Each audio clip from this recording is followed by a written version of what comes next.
we put a GoPro at the church, and we're watching people be incredibly disappointed when they realize it's not a meeting because they didn't look at the website. Yeah. They assumed something. They assumed. They pre-assumed. See, this is the difference between this. The pre-assuming is tricky. Yeah.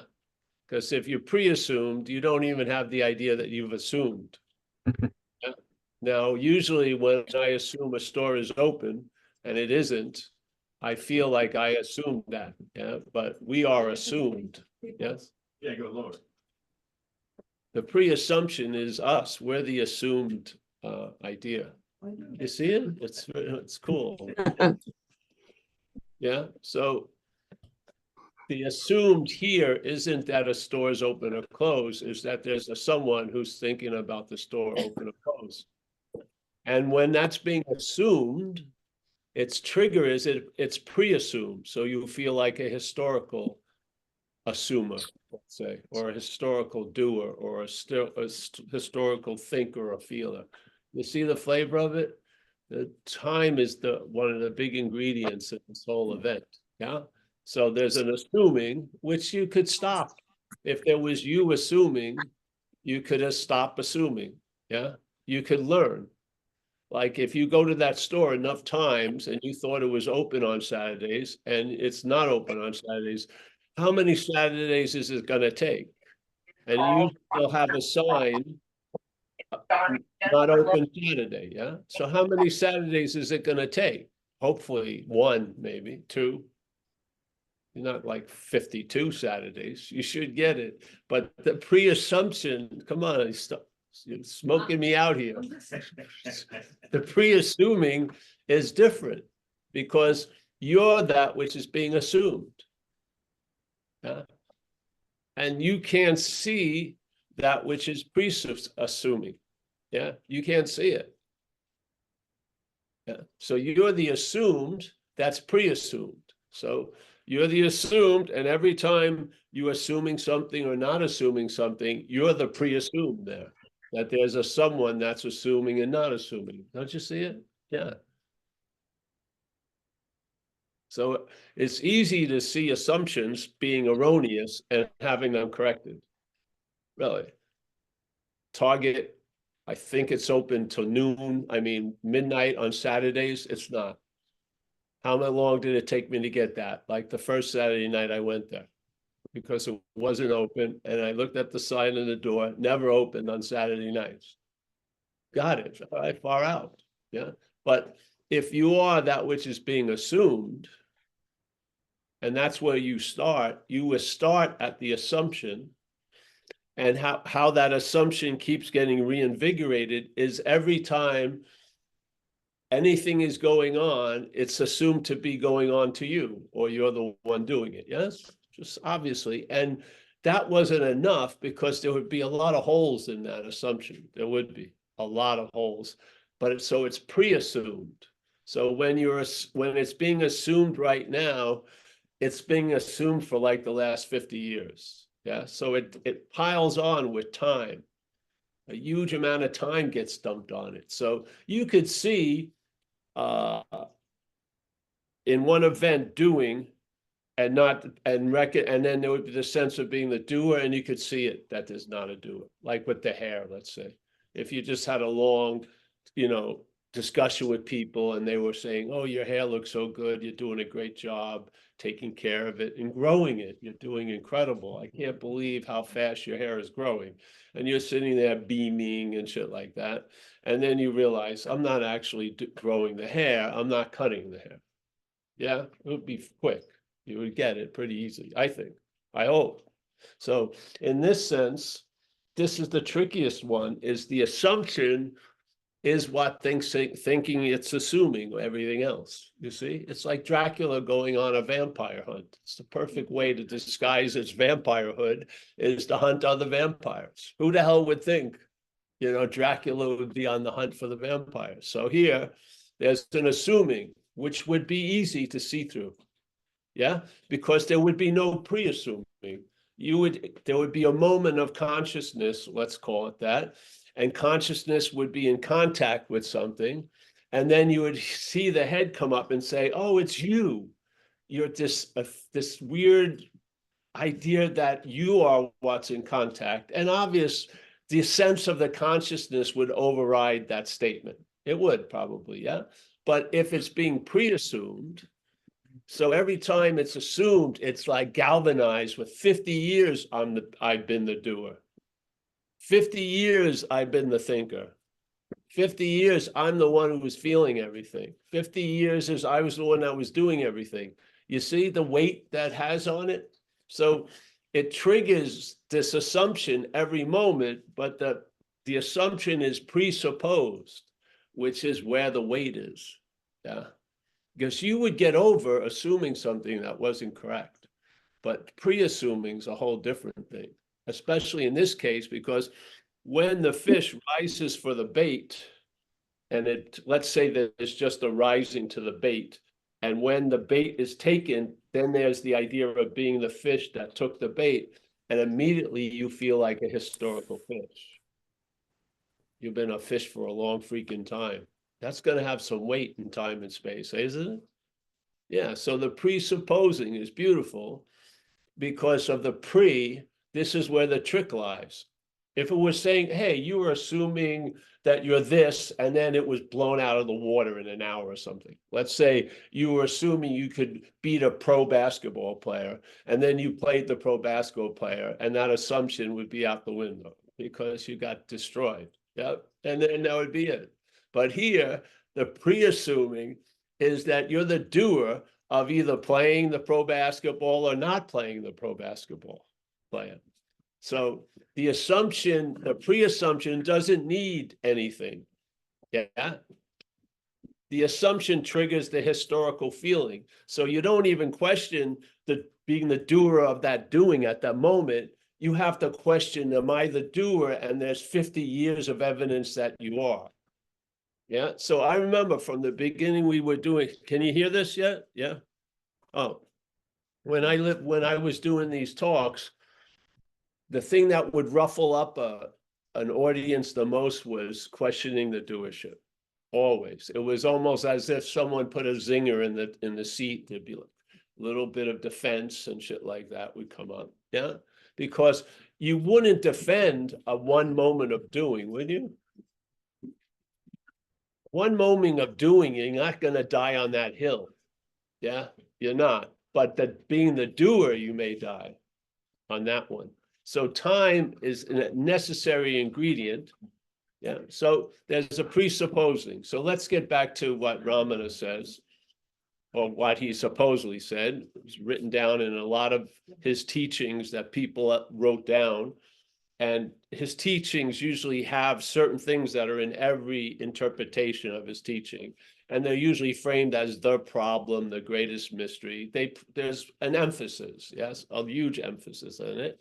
And one of the biggest emphasis is the simple equation of this statement, the presupposing of a non-existent thing being an existent thing.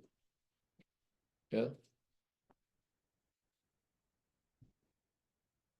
So the assumption right now is that this is an existent thing, and basically the thing itself is what's existing. It's the one who's conscious, it's the one who's seeing, it's the one who's feeling. When your head claims the seeing, it refers to that claiming to be a body. The seer is pictured as a body. The seer is not pictured as an all non-locatable, non-geographically, it's pictured as a body. So when you're the doer, the thinker, the feeler, the taster, the toucher, you're seen as a body. When you're remembered, because even a half second is a memory. Yeah. There's a claiming, the conscious contact happens, and then there's a little bit of time that goes by, and then the head claims and remembers its story. Yeah. It claims the doing to remember it's the doer. And its memory is chock full of like 50 years, 30 years, 70 years of fucking precedent, so to speak. If it was like in a court of law, it has a huge amount of precedent. You're not going to tell me You may be able to tell me I'm not the doer right now of this action, but you're not going to tell me I'm not the doer. You see, what's the difference in a weird way? It's a huge difference. There's a lot of weight and time being the doer. And the doer is pictured. How are you pictured in your head? You're pictured, first of all. And the picture is a body. Yeah. When something's pictured, it's of a thing. Yeah. You can't picture no thing. Yeah. It would just be an empty void. You can picture things. Yeah. So the picture that gets triggered when there's the claiming of the doing is you're the doer, and it's pictured as John. And what separates, and we may be doing the exact same thing, but it's not the same experience, because you have this subjective experience of John thrown in. I have the subjective experience of Paul thrown in. And so the same old is seen to be different. Yeah. So I don't give a shit what happens to John, but I give a shit to what happens to me. Why is that? Yeah. Because there's a value in this me that isn't given to John. Yeah. Yeah. So presupposing of what? Presupposing a non-existent thing is an existent thing. Yeah. And he says, if this is the case, which he's implying this is the case, this is the mental conception of the story. The mental conception is the non-existent thing is the existent thing. And then this existent thing may want to get salvation for itself. Yep. And now, all right, it jumps into the next condition. Your spiritual practices themselves are reinforcing the non-existent thing. Why are they reinforcing it? Because there's a mistake. You think the existent thing is the non-existent thing. So when you're trying to reinforce and support the growth of the existent thing as a body by spiritual practices, you're really reinforcing the assumption and the pre-assumption that the body is what's existing. And this is the fundamental misunderstanding that can't be corrected after it. You have to see it before it. If you see it after it, you're seeing it from the product. You're seeing it from the pre-assumed. If the news gets to you and you hear it, you're after the fact. You're already, the presupposing is already already active. It's not like, oh, I'm not going to subscribe to that. You have the subscription. You're in it. Yeah. And therefore now suddenly, as the non-existent thing, you use the existence to try to get out of the non-existent thing, which is what? Reinforcing the non-existent thing. Everything can be explained in that two sentences, if you really see it. Basically, the conception of it is a presupposing of a non-existent thing being the existent thing. Like in AA, we have a statement. It's very important in recovery. Statement on page 64. And usually the big things in recovery, they're preceded by being convinced. So the patient needs to be convinced that it has gone to a certain stage. Like the drinking and the using is really, there's something much bigger underneath it, which is the obsession with self. Yes. And it's crossed the line. And so it says being convinced. Self manifested in various ways is what has defeated us. So in this case, it's being convinced that there's a presupposing of a non-existent thing being an existent thing, not convinced as the non-existent thing. Don't waste fucking time there. But what's before the non-existent thing taking itself to be an existent thing? There's existence. Yeah? Existence is not just in thing, there's just existence. Yeah. So existence is our before what we really are established in, and you can see the mental establishing of something else from this point of view, which causes that act of reinforcing the disease instead of getting a cure for it. Yeah. It bypasses that because you saw it from the before. You saw it from that which is before the presupposing. Yeah. Not as that which has been presupposed. That doesn't work. That's one of the this is one of the warnings that has to be given in satsangs for non-duality, because the thing that we're speaking of, that maybe we would like to have it as antiseptic and out there like a dead frog, and we're going to do an autopsy on it and understand, no, it's actually, it's happening right now. Yeah. It's happening right now. That thing that wants to discern what's true or false is in a state of falsehood. Like we say in AA, false evidence appearing real, for an acronym for fear. False evidence appearing real. This is false evidence appearing real. We always put it out, oh, there's some false evidence being presented. You're the false evidence, first of all. And therefore, false evidence can't tell the fucking truth between true or false because it believes this false evidence is true. How is it going to be Solomon? You're going to get a pinky toe for the baby. It's going to be, wait, it's not going to cut anything in fucking half. It doesn't, there's no discrimination there. False evidence is appearing real. Oh, I don't want to, and I'm looking for false evidence trying to appear real. You're looking at it from false evidence. This is the point. Non-duality is saying the starting point is what we need to look at. Not how you run or the gear you're wearing, or how have you worked out and you have the right breathing combined with the running. No, we don't give a shit about the race. We want to see where's the starting point. If the starting is before the presupposing, pre-assuming, hallelujah, because you can see what comes after from the before. You cannot see what's before from what's after. Doesn't work. Yeah, because the before has been turned into something that is stated as the alpha and the omega, and it isn't. So you believe you're before everything, but you're not. You're a mental idea that came after everything. But we are the before, but not as that. Yeah, so we are existence, but we're not an existent thing. So when you see that you're a non-existent thing, it's not like you're an existent thing. You're not a non-existent thing. Yeah, you're not a thing at all. So you see that which was existing thing is not a non-existent thing. It's before. Yeah, you have no idea what it's going to be like or what it's like, because you've been trying to know what it's like and try to become what it's like. That's going to be put down. You're going to be disarmed, and you're not going to move, and shit's going to arrive. Downloads are going to occur, and stuff's going to be revealed, not to you, but mostly about you. About you. And while you're starting to see you, not from you, but from some other place, it's quite obvious that you're not seeing it from another aspect of you. It's quite obvious. Yeah, because you see both of them. You see the black and white of the you. You see the subject and object of the you. You see the thief and the policeman of the you. Yeah, and you're in a state of neutrality. You're neither this nor that. You're just seeing this and that. Yeah. So the presupposing of a non-existent thing being an existent thing. There's the dilemma. That's what he's talking about.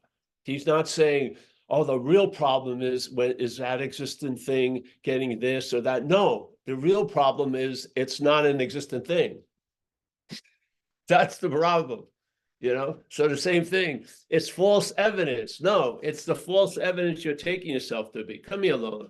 Yeah, it's the false evidence that you're taking yourself to be. What? Yeah. And then don't worry about false evidence. Blue will be blue and red will be red. You won't have to try to see red when you're seeing blue. It will be blue and red will be red. Because the adjustment that was seemingly needed was never needed at all. But in a sense, in time, it really seems to be needed. But when the adjustment that the horse is in front of the cart, and you finally see the horse in front of the cart, one of the things it tells you, it's always been the horse in front of the cart. So no matter how you saw it, it wasn't true. Yeah. If you saw that you had left and now you've arrived back, not true. Yeah. You're starting here, but you got to get there, not true. And so you get disarmed, and the mental logic doesn't have 80 different postures it can take. It's very myopic. and you stump it a few times, and then you'll hear a sizzle. The system will start fucking frying. Yeah, because it can't fucking figure it out. It can't figure out how to be there to experience its own absence. It just can't get it. So when you hear about the great party and you arrive, it sucks, and you just keep on keeping on trying to get to that party and still have it good. It doesn't work. Yeah. So then you realize you're not that which wants to get to the party. Yeah. You're not that which believes it has to do this or that. You're not that. And so those drives of having to do something that seems so real, the reality is really based on who it is that you believe has to do it. When you see it's not you, that incredible need to do it gets dispersed. Yeah, this is the freedom from the bondage of self. Yeah, the bondage of self, I truly believe the head in that activity will sign up for an 80-year program to become what you are, but never wants to recognize what it is. Yeah. It wants to be, it would love to become you as self. It would. But if the premise is you already are that which you're looking for, it has no interest in that.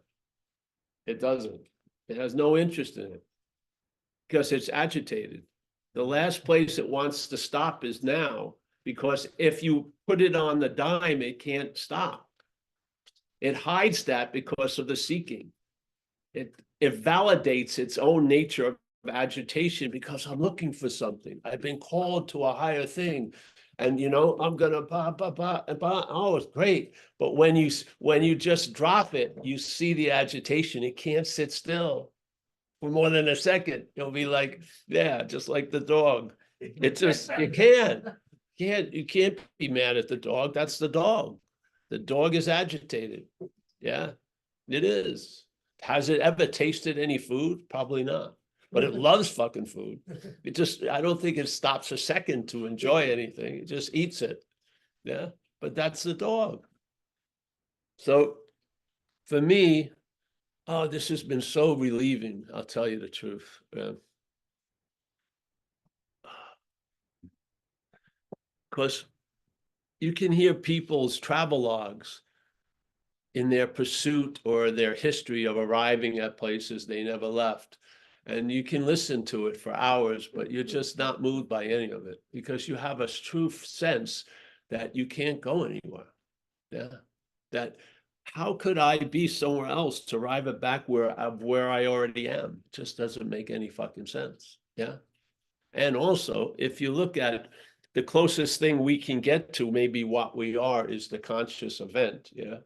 Did you get primed and prepped to become the seer? No.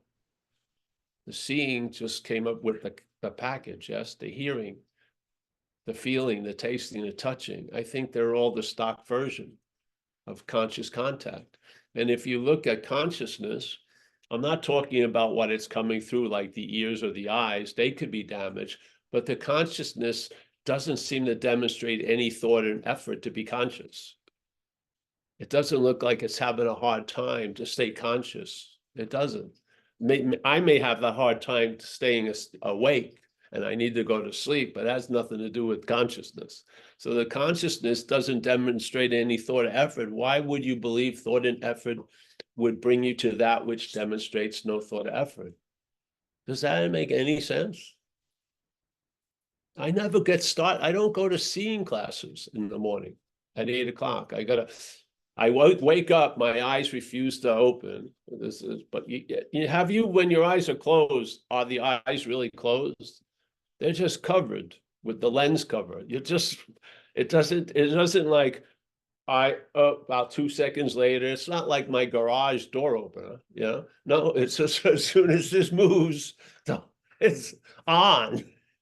Yes, on like that. And it feels like it's on when it's down. Yeah, it's just they're seeing, I just can't see anything. Then they're seeing and I see things. Yeah, but the seeing is there without any things to see. It's just on and it's crackling, right? Like brilliant crackles. And then see things. Seeing things. Why does seeing things come before the seeing? Because the head, when the head walks into the classroom and there's a giant wall of a chalkboard, yeah, all black. If you try this little example, just put one dot of the chalk on that blackboard. When you walk in, you'll be drawn right to that one dot of chalk, forgetting the whole space of the black just for that one bit. This is how we're trained. This is the brain. This is how it works. Yeah. It myopicizes. It goes like this for everything. And it misses, as soon as its lens goes like this, it loses a lot of surround sound, vista, panoramic. It just loses it. Is it lost? No, it's just not being used.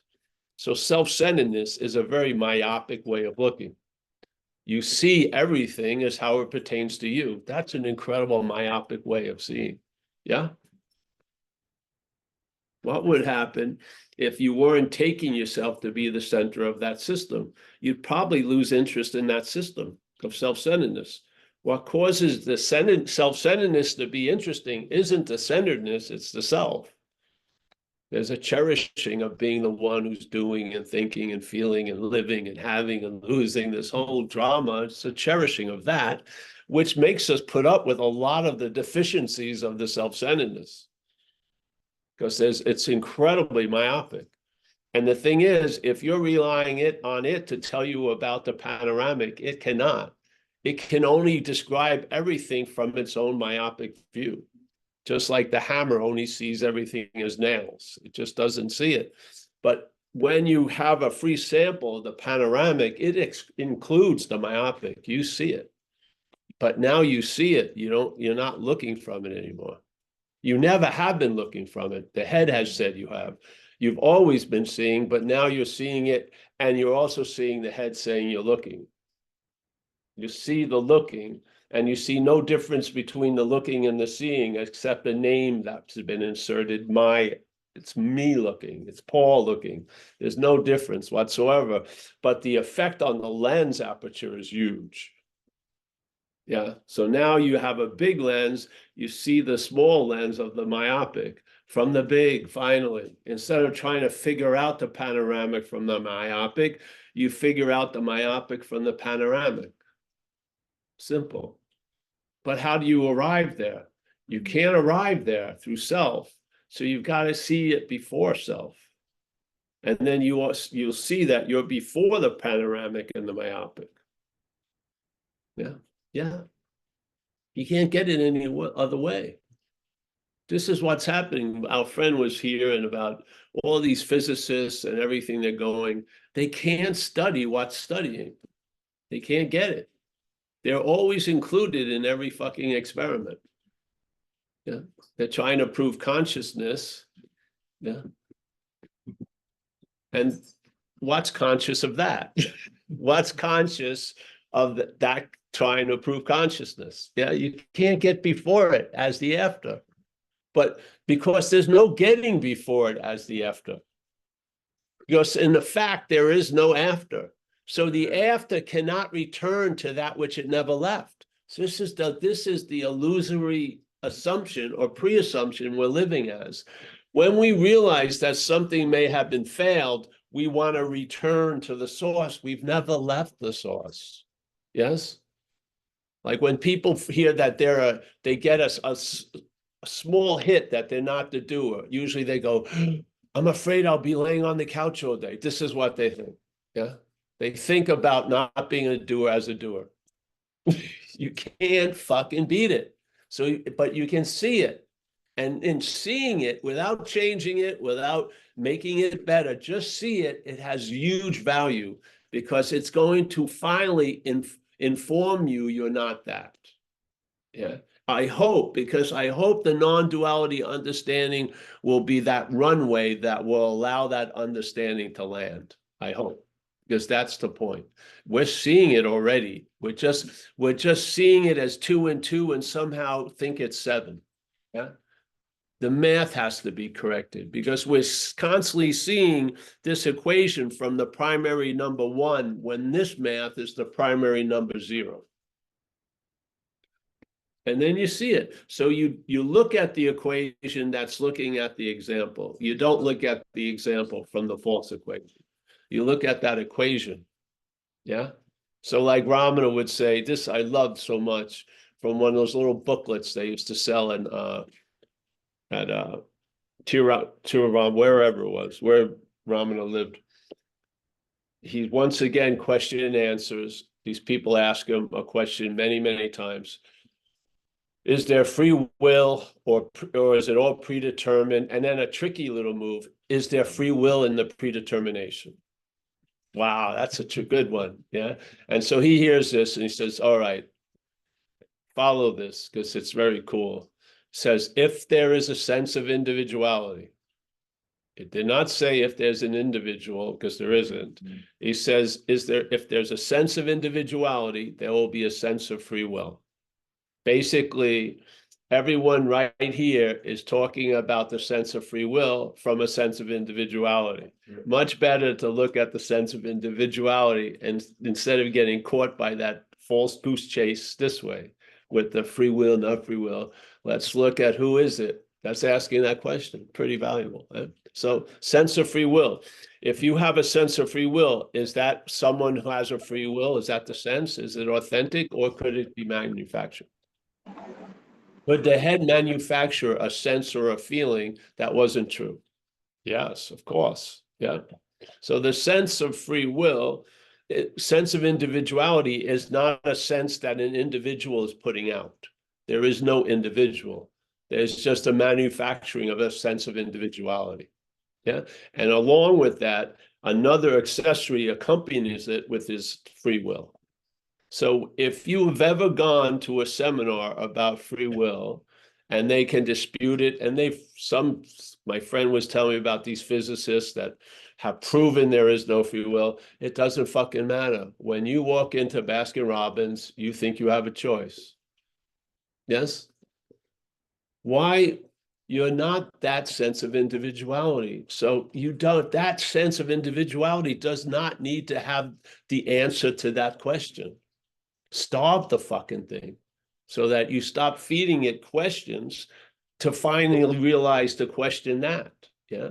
When you see you're not that, you lose interest if there's free will or anything like that. And you're not surprised when the head, even though you've had constant evidence there's no free will, acts as if it has free will because the program is taking itself to be an individual. You can't go in there as the program and change that program. Self cannot get out of self. This is the beauty of it. This is the disarming aspect of this message. You lose interest in all the work and all the fucking transcending and shit like that because you see the fundamental futility of it all is self cannot get out of self. That's where the truth has to be told, not in trying to find new methods of self getting out of self. Because it doesn't fucking work. And some of us are true professionals in that occupation of self trying to get out of self. I have studied in spirituality, drug addiction, everything else. And all those failures were always turned on me, and I didn't do enough. I should have stayed longer with the guru or whatever it was. Never seeing the failure of the system. Yeah. But as the system feeling an incredible amount of failure. What an insane slavery. When the system's failure was the greatest success. That's the greatest fucking success. I couldn't see it because I was seeing it from the system. We've all got free samples, and satsang is a free sample of seeing the system, not from the system. And then the failure of the system is a huge hallelujah to us. Because hopefully it's going to stop at least this one fucking all-consuming drive, which is arriving somewhere that we already are. Yeah? Yeah.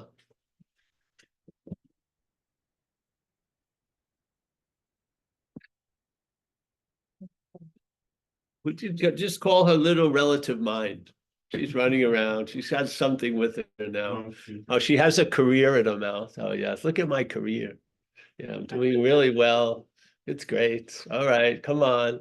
I know you were envious of my career. Oh, That's not working. Get another toy. Go through the crowd.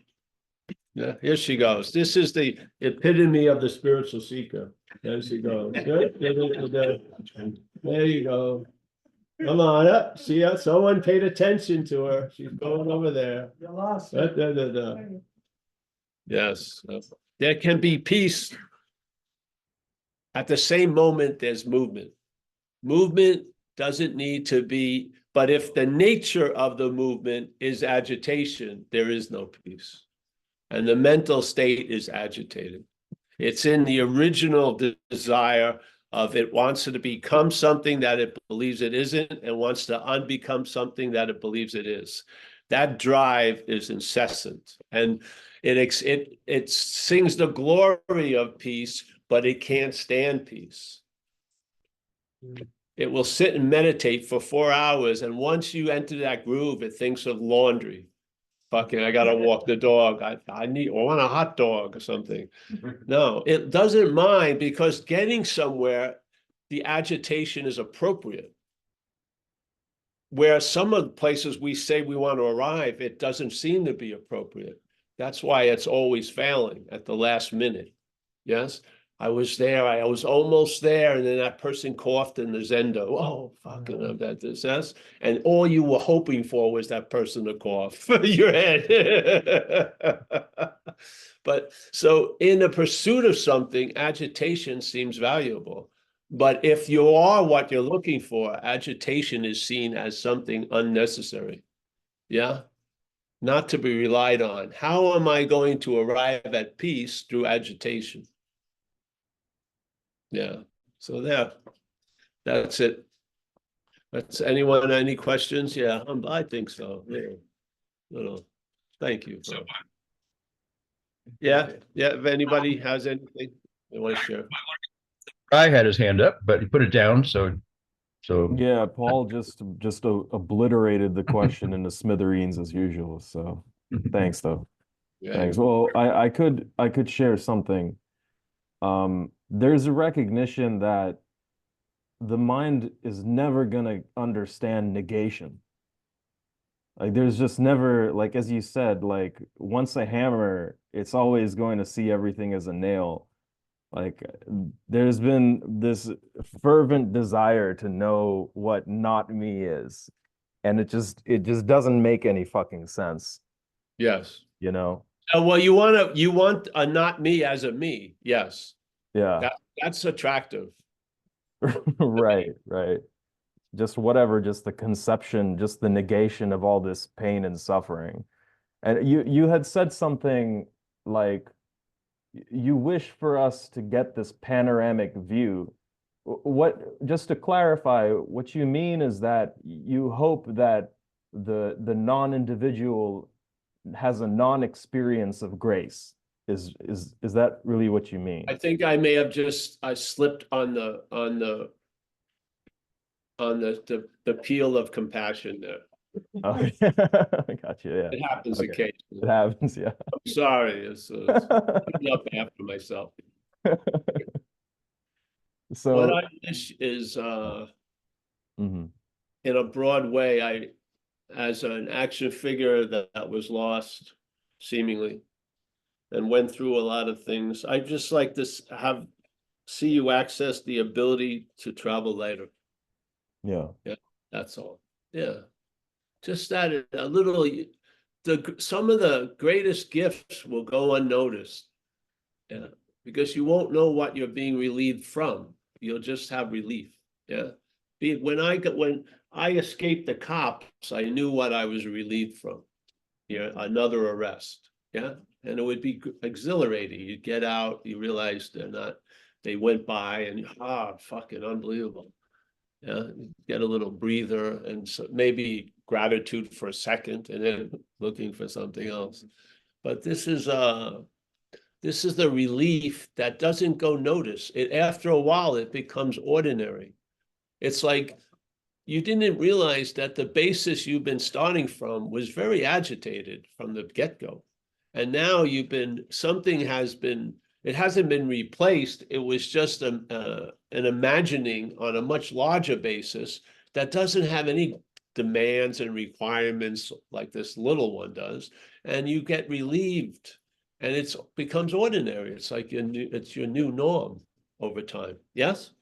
Then Yeah. maybe you have some big experiences, but most of the time you're just relieved. Just like the fish doesn't know water, the relief of this message becomes like water to the fish. The fish is in it all day, but it's not noticing it all the time. It's noticing kelp and fucking other fish. It's not sitting there, oh, thank you, water. Yeah. But you have a sense, we have a sense there. And it's a relief before the bondage of relief and non-relief, you know? One thing, one event triggering desire or aversion, and then the next, it keeps going. Become and unbecome, become and unbecome. Before that is a relief from all that. Yeah, and it becomes your norm. It's ordinary in a way, though it isn't. It's extraordinary, but it doesn't need like trumpet calls or shit. It's extraordinary in a very ordinary way. You're just chilled out.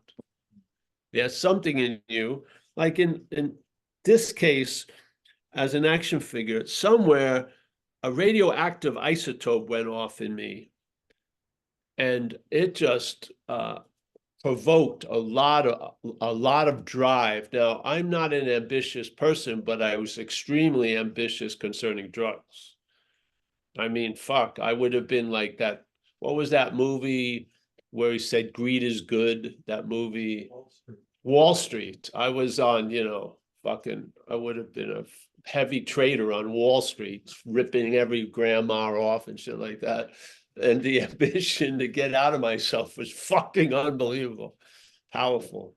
Took me to many places, and states of pitiful, incomprehensible demoralization, which lasted a long time. And that became a new norm in a weird way. The futility of what I was doing and the inability for it to stop was an unbelievable condition. Unbelievable, really. And then something was a regular day at the office, something removed that radioisotope. No human power could do it. My mother couldn't pray it away. The cops couldn't fucking keep me in prison. Rehabs would only delay the inevitable being taken over by it again. And something just did what I could not believe could happen, and it did. And that brought me an incredible relief. And then after that, a few years later, non-duality was presented, and it just fit me like a glove. I mean, I never had felt an unspoken yes when I've heard a message before. I never felt, and in hindsight, it's been the last answer, which is an incredible answer here. It removed any need for any more answers concerning this topic. Yeah. And it's holding steady for years and years and years, and it's brought about the possibility of the relief that was brought by recovery. It has been fucking actualized by the non-duality understanding, really did. Because I had no idea that there was no self. None. I thought there was a self that may have been screwed up and had to get better or get more authentic or somehow find where it left or something. I never heard the beautiful message of non-duality. You are what you're looking for. It's incredible. And it didn't come with like 40 pages of requirements to be what you're looking for. No, you are right now what you're looking for. What? Unbelievable. And the compressing of time and space to see something without so much time and space injected into it was an incredible thing. And non-duality doesn't have any time or space in it. It's an immediate message. It is such a message that the solution negates itself because there is no problem. That's how fucking incredible it is. When you entertain non-duality, it doesn't say you have now mastered the problem. It says there is no fucking problem. That's fucking incredible. I mean, nothing out there offers that. No way. There is no problem. you can chant there is no problem and be totally fucked up. I mean, you're really gonna see there is no problem. You're gonna see it. There'll be an awareness with a living wisdom of it. Hey, wait, yeah, unbelievable. Never ran into anything close to it. It's garbed in a lot of pages of a lot of books, but it's not, it can be succinctly presented in one sentence. Yeah. The seeker is the sought. Boom. Yeah, that's it. Yeah. What's looking is what you're looking for. Yeah. You can't use yourself because of what you are. You can't use the Buddha to seek the Buddha. Can't use mind to seek mind. You can't use light to seek light. Does anyone believe that he was talking to Jim and Mary and Bill and Paul? No, he was talking to Buddha, mind, and light. And talking to the Buddha, getting over or around the big obstacle of the identity as Paul, to finally get to the Buddha and tell the Buddha, you can't use yourself to find yourself. And the Buddha gets it like that. Yes, Bammo. Yeah, yeah. Never ran into anything like it. Never. If they actually put out a book of non-duality, there'd be no fucking pages, really. I mean, a lot of people talk about, but a book of non-duality would be nothing. There'd be no author, no page, nothing. Yeah. They'd have the blank page one. If you want any further evidence, go to the blank page 45. It was on the page, it was on the cover, motherfucker. I'm not that.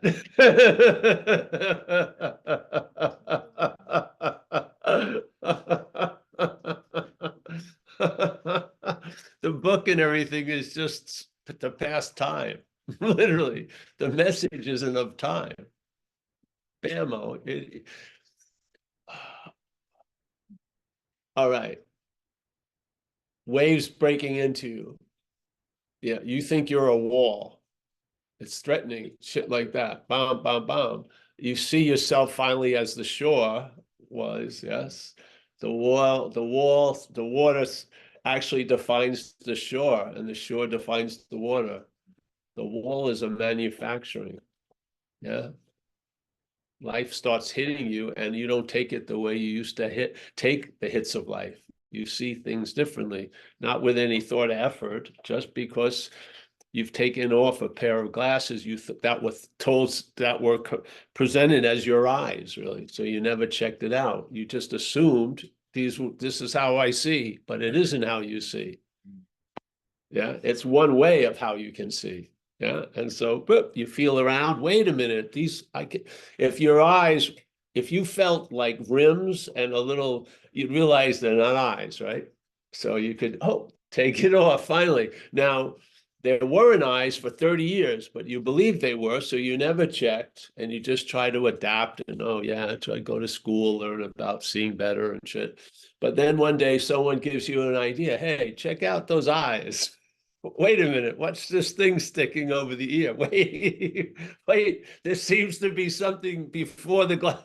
What? And then what would you say? Would you say I finally see, or I've always been seeing? You would say I've always been seeing, because that was the fact that would be revealed. You were always seeing, but you were seeing through the fucking glasses. Now you're not. Yeah. So you can look like you have glasses, but with no lens. You're walking around. You ever do that when you were a kid? Just wanted to look differently, so you walked around with glasses, but there was no lens. You can do that, so people don't get upset around you. Oh, he's still wearing the same glasses. That's good. All right. Well, I'm sorry I'm going off, but anyone else? I don't know what we were doing right then. Well, between that point of you hitting bottom in the trailer park and your releasing the release of all questions that happened, would you say there was any comparable obsession to the active addiction, or did at that point also the obsession drop? No, the obsession dropped. Yeah, the greatest obsession is the mental obsession with this idea of self. we're so used to it, it's not like becoming an addict, because there's a sense of what it was like before you were an addict. We don't have that sense. We don't have that sense. There's no feeling really of we call it our childhood, but then we think, oh, it's just being an adult, you grow up into something. Yes? But no, the real obsession I've seen is the addiction the head has to this idea of being the doer, the thinker, the feeler, the taster, the toucher. Yeah? That addiction, compared to the addiction I had with cocaine, I use this term because I never went as far as you could call it far or down, anywhere close, and then with my relationship with cocaine and using cocaine and living a life of it. Yeah. Never, not even close. That was the most demonstrable of that, and that radioactive isotope. And activity was that, running after drugs and doing that. And not at one point ever did I think I was cocaine, ever. I've been up for 10 days. I did not think I was coke. Never thought I was coke. There was always a sense of self there. That to me is a drug sense, that sense of self. So we're not even taking we're not taking the drug of self. Yeah, we're taking other drugs as the drug of self. We're doing a lot of behaviors as the drug of self. Yeah. Sex addiction, food addiction, all of these are an addiction trying to get relief to a prior addiction that's not being noticed, which is the addiction of the head to this idea of being self. Yeah. And that's why all the other addictions don't work, because it's the original addiction claiming to be the one doing the drugs and eating the food and having the sex. Yes. You run out the life of an active addict. You stop doing drugs, but the original addiction is still going on. Yeah. Yeah. And how is the greatest camouflage is it has you believing it's you. I mean, shit. How are you going to, I could put down coke because I'm not coke. How are you going to put down you as you? You're still going to be there. Yeah. It's a beautiful strategy, because your desire to get out becomes the biggest in. There is so much, in our society is billions and billions of dollars being spent trying to get out of how we think we feel or look or something all day, every day. Yeah. And there's no success because we're trying to get out of self as self. This is the fundamental message of non-duality. It triggers a lot of recognition of why everything failed in your life, because it had to fail to be truly successful. Yeah. If you could really arrive at something that is you, then you weren't you to begin with. No, the fact is you are that to begin with. The idea that you have of you isn't you, but you actually are at home. Yeah. So this negation of the falsehood is primarily fueled by a positive sense of the truth of what's been said. What I heard in non-duality, what I heard at satsangs triggered a sense of truth. And if you can't rely sooner or later on that in you, where are you going to get it from? Yeah. Somehow, someday, you're going to have to discern the sound of that fucking bell and come to an understanding if it's true or not. Yeah. Some people cannot do that for you. Yeah. They can sit in their certainty, but there's a certainty that's going to be found where you are. A certainty. Yeah. Everything, there's a point where there's no more doubting, no more yapping, no more that. You just came to that conclusion. This is it. Yeah. Every time you're in the freaking casino, you put the same ball, the same roulette thing, the same number, 39. All different consequences, categories, activities in life. You just keep making the same bet. Yeah. And see how it plays out. And I'll tell you, if faith can grow, it's going to grow through this recognition of what you're not. It's going to, because it's on the money. Yeah. Why look at the other addictions when there's an original activity? Yeah. Yeah. So, yeah. And another question? All right. Plus, Jonathan, hands have gone on up and down, so we've seen them. yeah, Jonathan Love is all right now?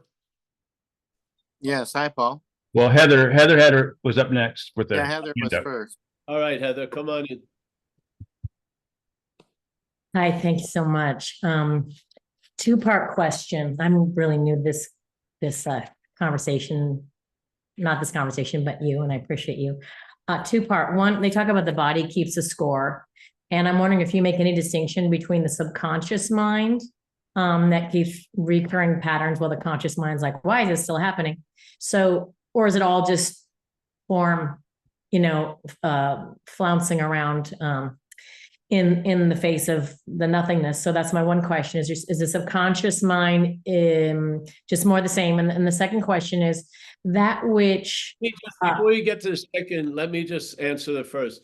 I'm not that concerned about the unconscious mind. Yeah, I'm very concerned about the recognition of what you are and what you're not. I know the components will explain themselves later, but I would like to see a clarity about the basic starting of what we are and what we're not. Like, yeah, and then in a way you end up in a need to know basis. If somebody, I find if there's a point that it could be used, I'm going to learn something. If it doesn't suit the seat assignment, I'm probably not going to learn it. Yeah. Yeah. So that's the first one. Yeah. That's, Okay, and you're thank just asking me. Yeah. I'm just telling you. Thank you. Yeah. All right. So the second one was, that which gave you freedom from the radioactive isotope of addiction. Was that a nothing, or is that still in form? No, it wasn't in form. So But it was I a wouldn't nothing. say it's nothing, but it's not in form. No, it just happened. And the proof of it was seen over time. It could have died on the vine unless life set off a train of circumstances that brought me to a recovery meeting that night. I believe now that it would have died in a couple of days, that miracle, because it wouldn't have gotten any oxygen to breathe. Yeah, something, yeah, like in recovery, I did not get sober in recovery. I stayed sober in recovery. So I got whacked with the possibility of being sober, and what allowed that to extend in time was a way of life. So I was introduced to that way of life. It could be any way of life, who knows? But for me, it was recovery. So that's the tribe I'm in, so to speak. Yeah. Yeah. Thank you. So, yeah, but no form could do it. No human power could do it. And that statement was exhausted with truth in my life. A lot of people wanted me to stop. I wanted to stop, and nothing seemed to bring that about. And it was a regular day at the office. I was living on a bottom. I didn't have much money, and I had a huge desire to do a lot more than I had the money to do. And I was very fucking pissed. And basically, I was just trying to drink just to stay obliterated, with the hopes of someone coming over or something and having cocaine or whatever. And then I was just sitting in this camper and had just come out of a blackout, which was like, parachuting behind enemy lines. I just didn't know, came out, and I was sitting with someone I didn't know, and I was in a foreign place. I wasn't in San Francisco. It was up in Calistoga, next to a hang gliding thing. And the guy who was across from me, I didn't know him from fucking Adam. There was a Royal Gate bottle of vodka, and we were passing it back and forth. I looked at him, said, "This guy's a bum." He looked at me. I thought he was seeing me as a bum. Something stopped. there was this was like a CNN news flash. First of all, the screen went blank, CNN news flash, and it was, I'm fucked, literally. And then I'm not managerial quality. And then I left that camper, and circumstances led me to being at an AA meeting that night. And I've been going, I've been involved with that community for 36 years almost. So yes, I feel something has done for me and done for many others that I know, an incredible thing that they could not do on their own. And so what is that? That's quite revealing if you sit with it. Yeah. If you're relying on something that constantly proves unreliable, what is one to do, or what is none to do? I mean, you can't, why keep buying a saddle for a dead horse? Yeah. So, and Thank you. I humbly believe this to the core. I feel a sense of timelessness, and I can compare time to it, the sense of time. And I believe humbly that this mental process of claiming and this process that reinforces and manufactures this sense of individuality, which is pictured as a body, is the quickest process that I've ever run into or I've ever observed. It seems to happen in less than a half a second, that something occurs and then there's a claiming of it, and you're presented as the pre-assumed doer of it, and you feel like a Paul. Yeah, a Paul who's done a lot of shit he shouldn't have done, a lot of shit he had to make amends for, a lot of this, a lot of that, a lot of luggage, a lot of weight. Yes, I do not believe any process is of time can beat this process. I don't. And if you can't beat this process, what this process is going to infect what comes after it. Yeah. So the same idea this process is presenting will be injected into the processes that come after it, which verifies this with fucking flamboyant neon lights to me that my spiritual practices were reinforcing the non-existent thing. How can they destroy it? The things I use at these talks, I have lived with. They have vibrated in me unbelievably. And that was one of the big ones, because it caught me with the pants down. And at one point, I just didn't pull the pants up. I just fucking, okay, I'm fucked in a way.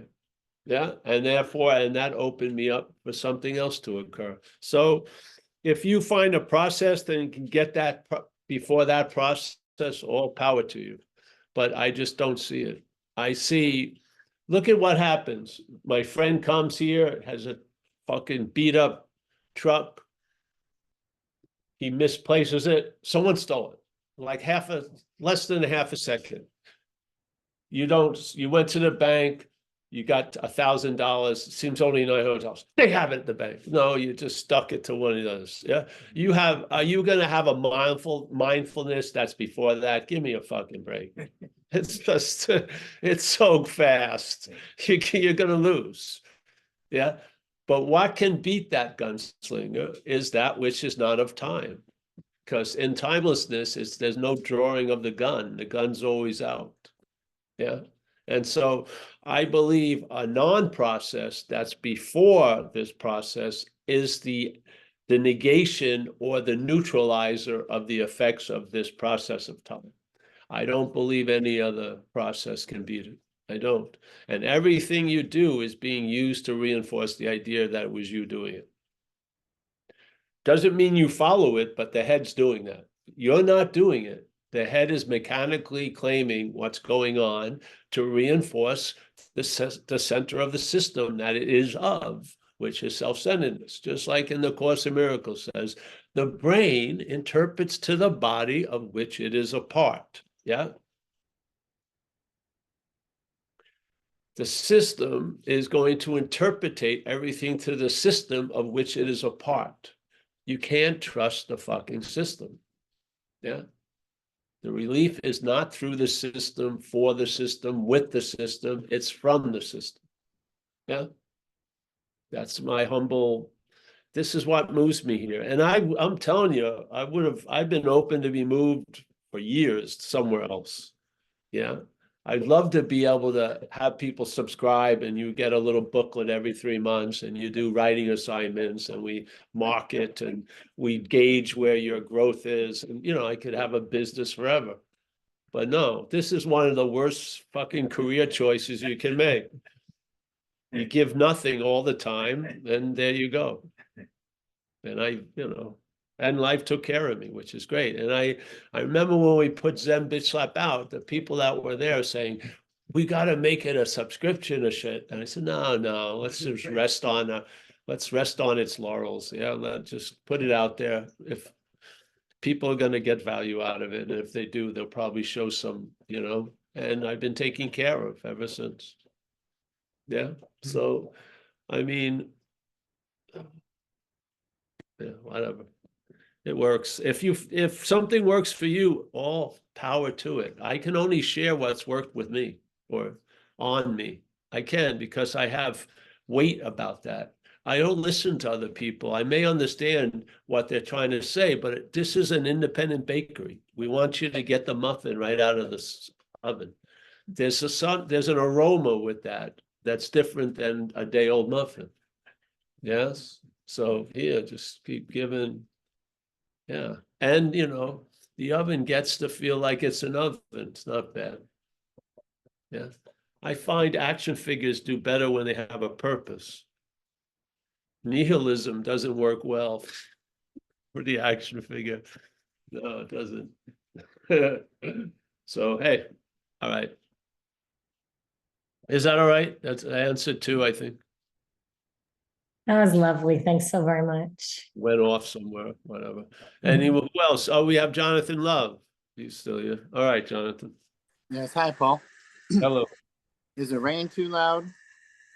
No, we have it here also. So you're just okay. amplifying our own music thing.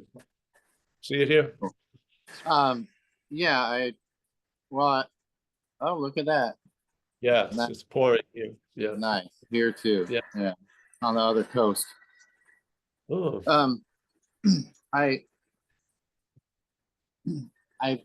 Well, I'm outside. I don't know if the rain is too loud here. Oh, we can hear you. No, you can hear me. Yeah. Well, it's the relief, and even though you don't have steps 1, 2, this is what you do. That taste of nothing. Even though this thing, well, there's a few things you said that I gotta go inside because I can't hear. Come on, Sid. Sorry about that. Okay. Okay. It's funny, like we're in a certain condition and we're saying, are you in the condition? No, just you're in the condition. There's another thing the head does quite a lot. I'm feeling, Yeah. are you in this condition? Yeah. Yeah. Well, I got some relief in this meeting, and I'll tell you why. Just the past few days have been, and you talked about, it was like it's made for me. I'll watch this again probably, but that's the thing, trying to, but I had to go to a murder trial jury thing. I was there all day, but you had mentioned something about the court takes precedence, Yeah. And another lady mentioned here about the subconscious, and I won't go into that, but just being in that situation, and my head never really liked that kind of stuff or any kind of that,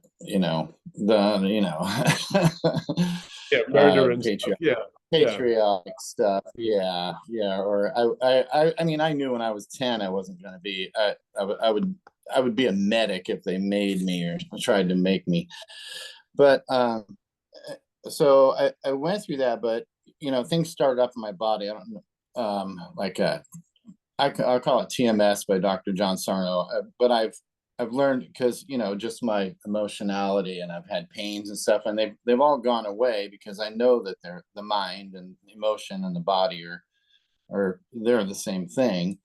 But you know, it was a pain like in the butt. But I'd walk away from that courthouse on breaks and stuff, and it would go away. But it also, like, a lot of other, because, you know, everything is about the name, and then the whole mind thing is there. You know, there's the proof, and then the defense, and the conviction, you know, all that stuff in it.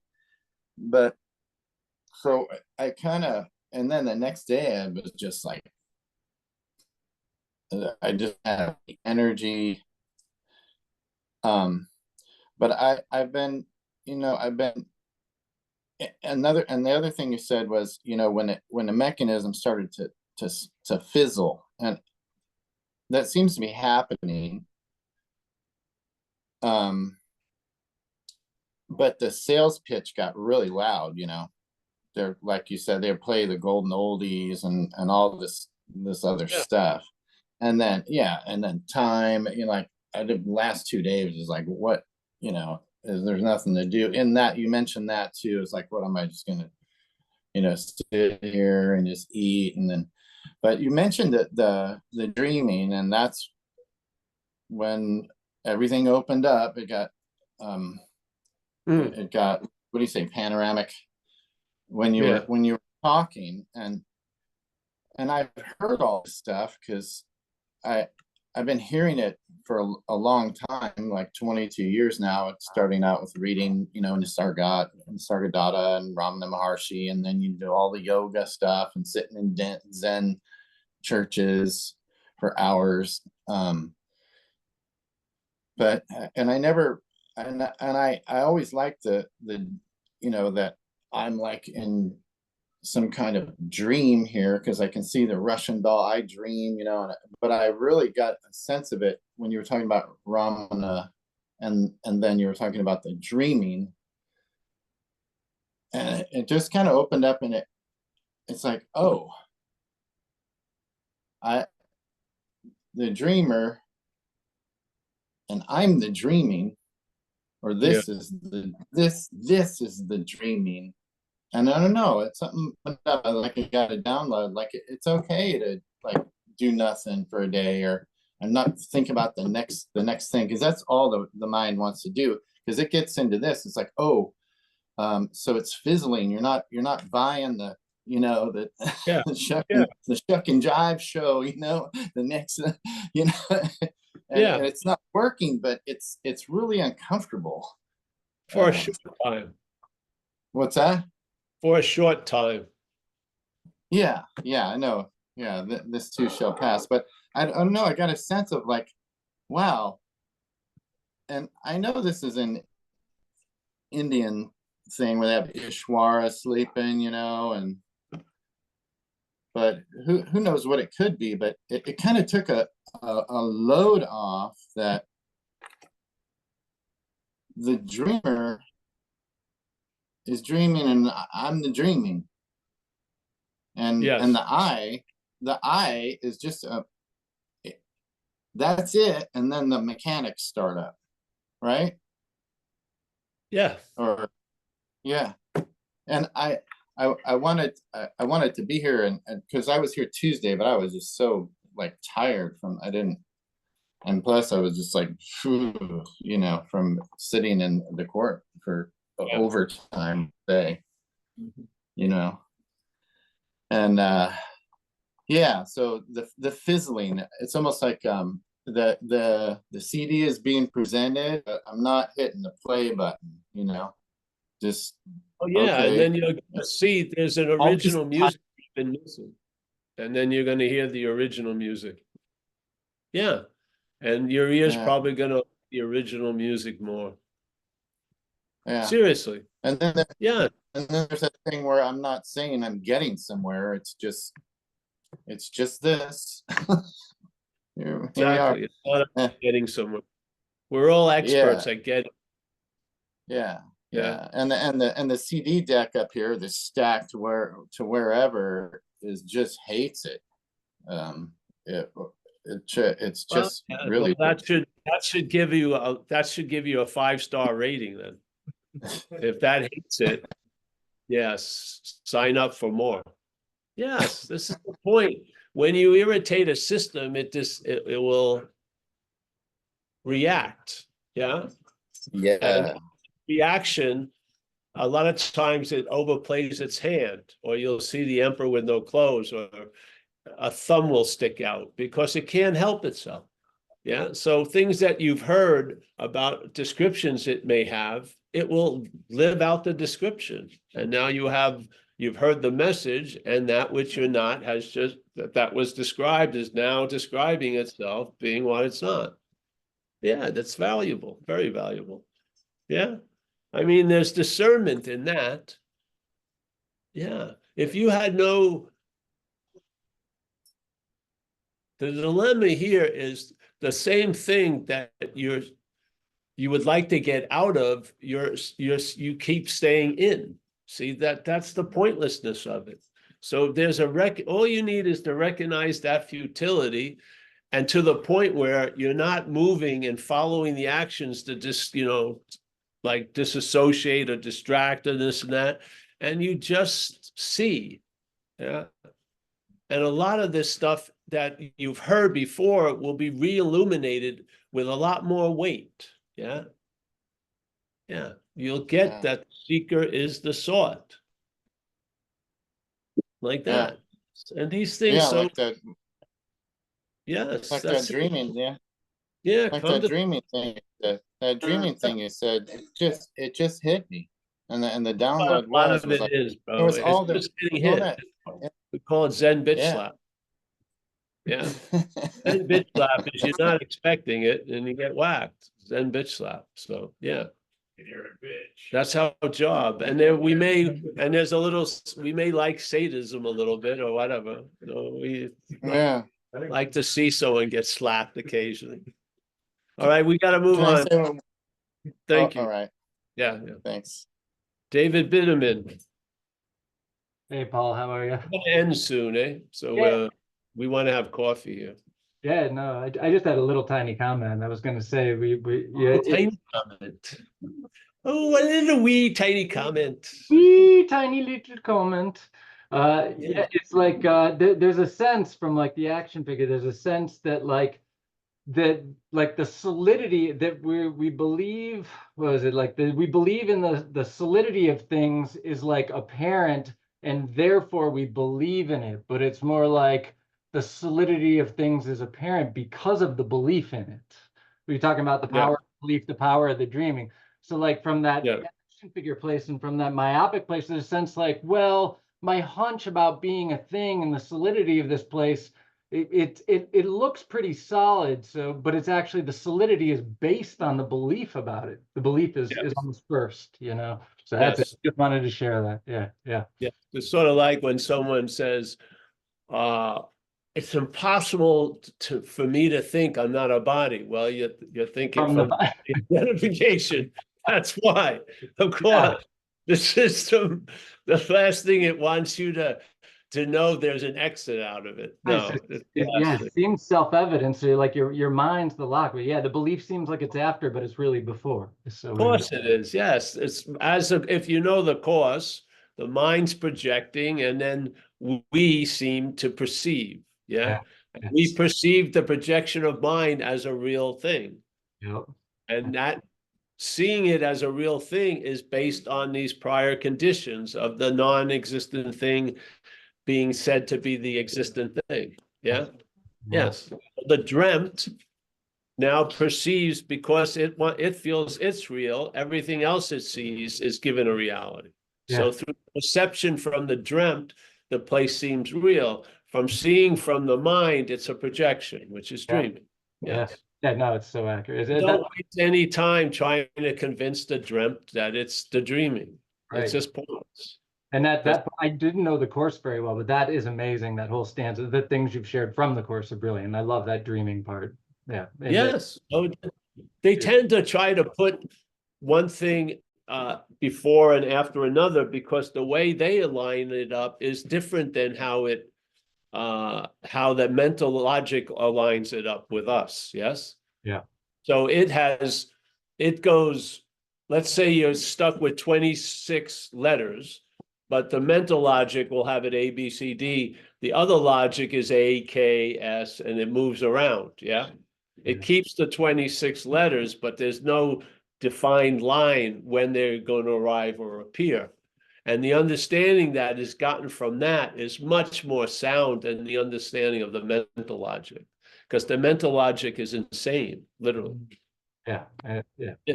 Its idea of this, therefore that is insane. This, therefore that. No. Question of this, therefore there ain't that. Yeah, but it says, oh, this is definitely this, therefore that. So its whole reality of that is premised on this. So it's selling us this, and then therefore that. Yeah. So if you're this, then oh, obviously you're that. Yes. And so now you want to try to get not be that, all the while being the this. You see it? This, therefore that. This as not that. Yeah, Nope, so don't so get if that you way. see, if you look at and you don't agree with the this, then you're not gonna find yourself in agreement with the that.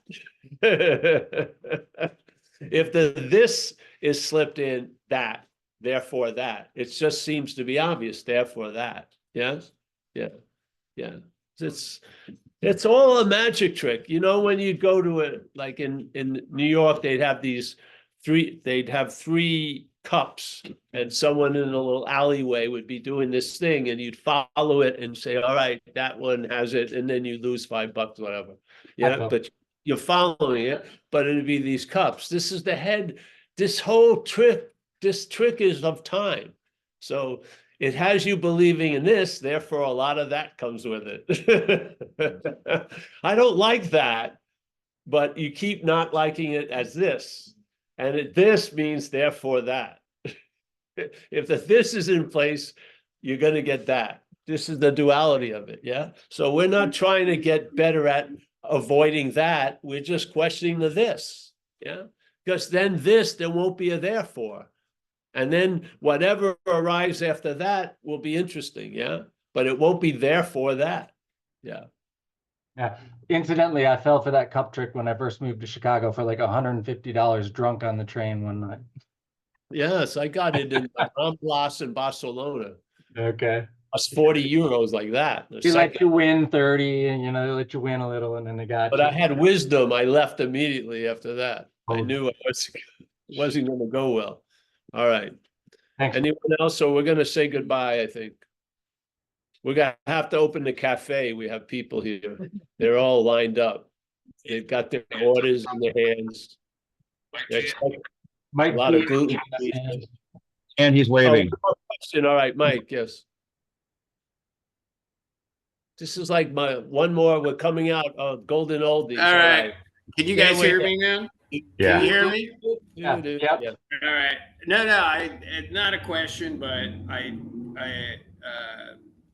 David just brought something up, and I have been stuck like on this section of the course for like a week, just reading it and just letting it go in. I'm going to read like 4 sentences, and it's pretty much exactly what he said, and then you repeated, and I thought it'd be cool to share.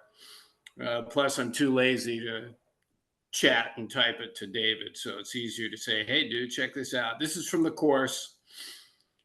For anyone who cares. Anyone who cares. Hold it. Wait, start again. I got caught up with the Yeah, right?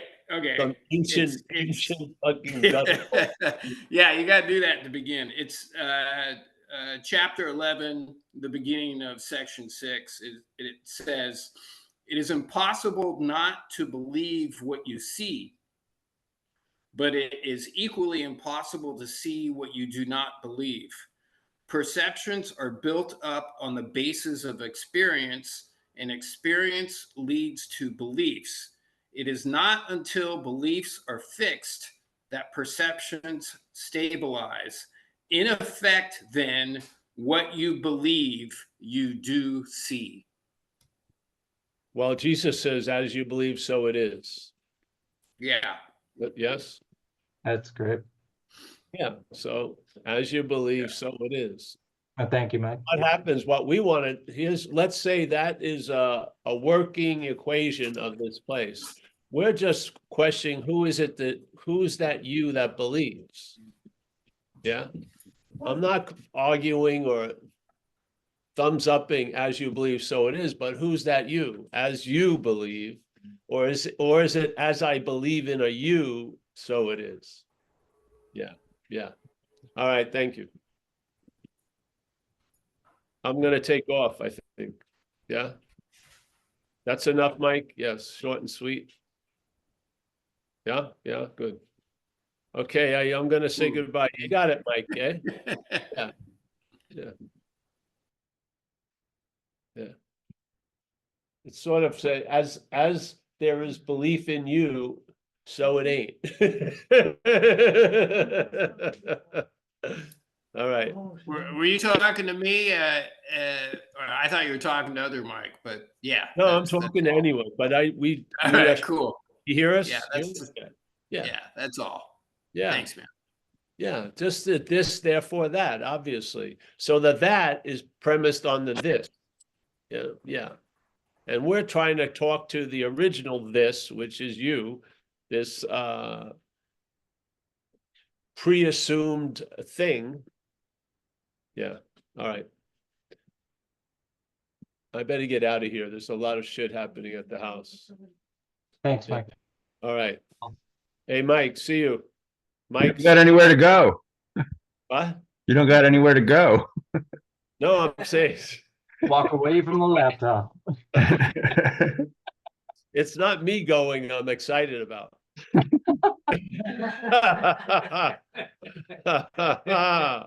Touche. Truth. Walter, brother from another mother. Nice to see you, bro. John K, as always. Heather, thank you for having patience with us and asking some questions. And yeah, hope to see you again. John, as always, in Florida. A pleasure. There's Sherry down in San Diego. Nice to see you, honey. Martin did a great job at the recovery, hosting the recovery the other day. Thank you. David B, as always. Every time I see David B, I just think about being on that lake on the side of the houseboat. That's pretty nice.